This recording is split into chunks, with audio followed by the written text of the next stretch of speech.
Incentivize what you want. So important.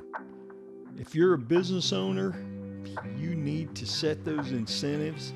They've got to be well defined. We're going to talk about that. If you join me for the first time, my name is Brad Hogan. I'm a business guy here in Central Florida. This is all about the buy-in.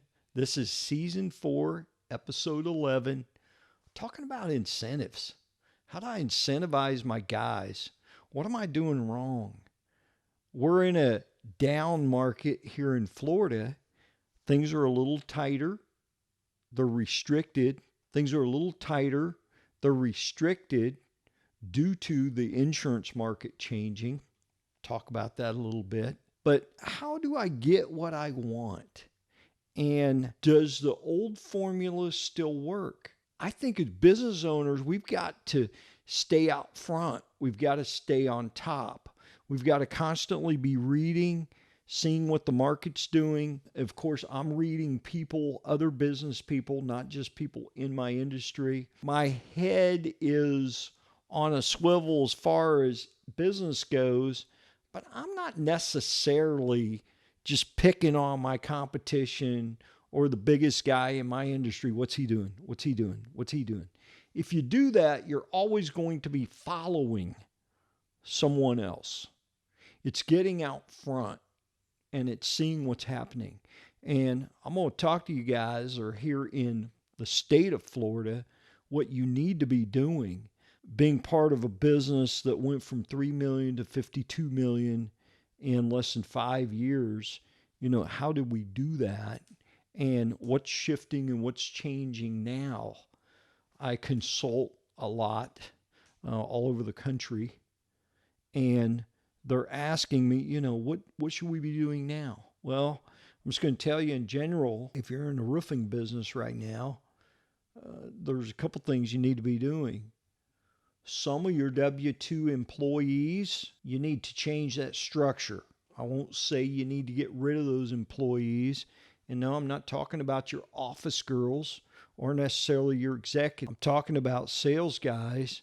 One of the old models was base pay, tablet, a basic truck and a ladder, and then we've got some small incentive, a small percentage or per square dollar amount that we pay out. Well, as things have become restricted, you've got to go to a 1099 model.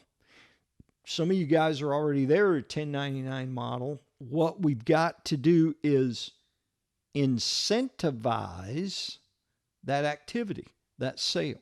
I consulted with a group, and they had a manager at a 6-figure income, and they had another manager at a mid 6-figure income.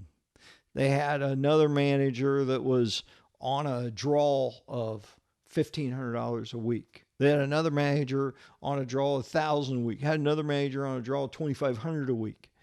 And the guy, the owner, just couldn't understand why he's not getting the activity he wants. And what those guys were doing as managers they were after the big deal. And that wasn't what the business owner was looking at.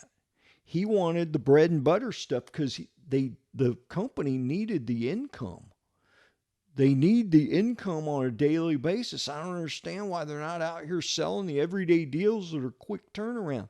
They make good money doing it. Well, you're paying the guy $1,500 a week. He's not going to go out there and get those small deals. Why would he? He's out here after the big deal, which we all know takes longer. They fall apart sometimes. They're fewer and farther in between. Well, the real problem is not just that one guy, but he's a manager and everyone sees his success and they're following in his footsteps. You know whose fault that is? That's the owner's fault. He is getting what he tolerates, number one. And secondly, he's getting what he's incentivizing. And he said to me, well, I've always done it this way. We've had tremendous success. Well, the market's changing. You better change or you might not be here. Oh, no, we've been here for years. Okay. All right. I want to be a forerunner. I want to be out front. We got to lead the pack. So get what you tolerate, get what you incentivize. The incentive should be, let's take away the draw, let's take away the paycheck, and you're going to get a percentage of sales. And now everybody's going to have to go do the bread and butter thing, the quick income for the company, the stuff that started the company, the retail model, if you will, instead of the insurance model. It's changed. It's a shift. The other conversations are hard. Some people need to be let go. If you're a $100 million company and you're doing somewhat less, you're only going to do 80 million this year, or you're only going to do 60 million this year, or you're only going to do 50 million this year. Well, that overhead's got to come down. We don't have the activity within the company to support financially our old model. So it is hard. It's a hard conversation, but we've got to let some people go. It's not going to be easy. We're trying to figure out what that person did and who's going to cover them, who's going to do that job, what that looks like, etc. But it's getting buy-in not only from us as business owners, and it can be hard. We've got to accept this change, but you got to accept it or you're not going to be here. It's innovate or die, if you will. But we've got to get buy-in from the company. Hey, here's what's going on. Factually, here's what we look like. You know, we did $100 million last year, and right now we're on a trajectory to do 60 million. I mean, we're down 40%. We need to cut payroll. What's it mean? Is it your highest executives? Is it at every level that we need a 20% pay cut? Is that it? Do we take a vote? Do we get buy-in that way? How do we do it? And when it all comes down to it, individually, nobody wants to take a reduction in pay. No one wants to get laid off or fired or let go. No one wants that. And no one wants to do that.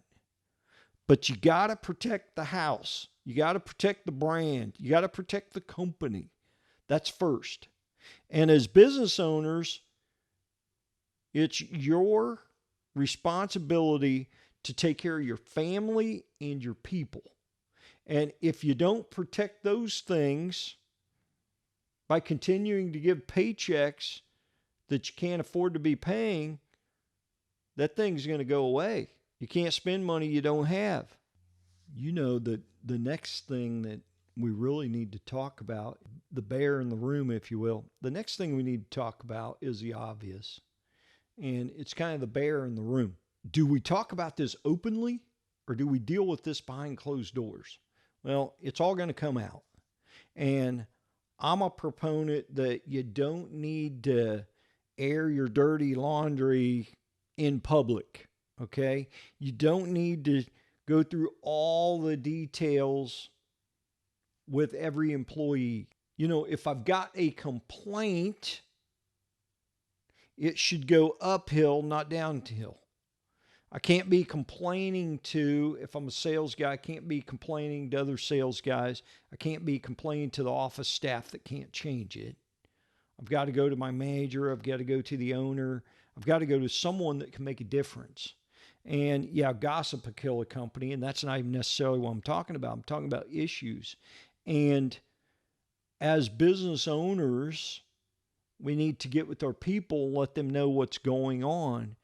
We don't keep them in the dark, but we also need to be confident and have a very directive, structured plan of how we're handling this going forward. We need to have a very structured plan of how we're handling this going forward so that I don't lose confidence with my employees. Here is what we're doing. Here's what we need to do. I've let the employees maybe have a say-so, what they think, and then talk through it. And let them know, Some hard decisions are being made, and they're being made to protect the house, protect the company, so that people still have jobs, so that we can protect the most amount of families, etc. That's why we're doing this. It's being somewhat transparent, and perhaps the details to get to that point is what I'm not sharing openly and publicly. But I need to roll out a plan that everyone knows is coming, and then when it comes, it's not a shock. Those people know that if they're essential to the business or not. And the other thing that's going to happen on the other side is there's a couple things that are going to happen. If you cut wages of someone that is high value, that does not necessarily need the job, they may think, well, for, $20 an hour, for $18 an hour, for $15 an hour, whatever it is, I don't really need to be here. My wife or my husband has a great job. We're kind of in retirement mode. We've got money saved. It's just not a good value of my time. I'm going to go ahead and leave. You will have some of those people. You will also have some people that don't want to leave, that really need the job, that are staying, that you're retaining, and they're going to work harder.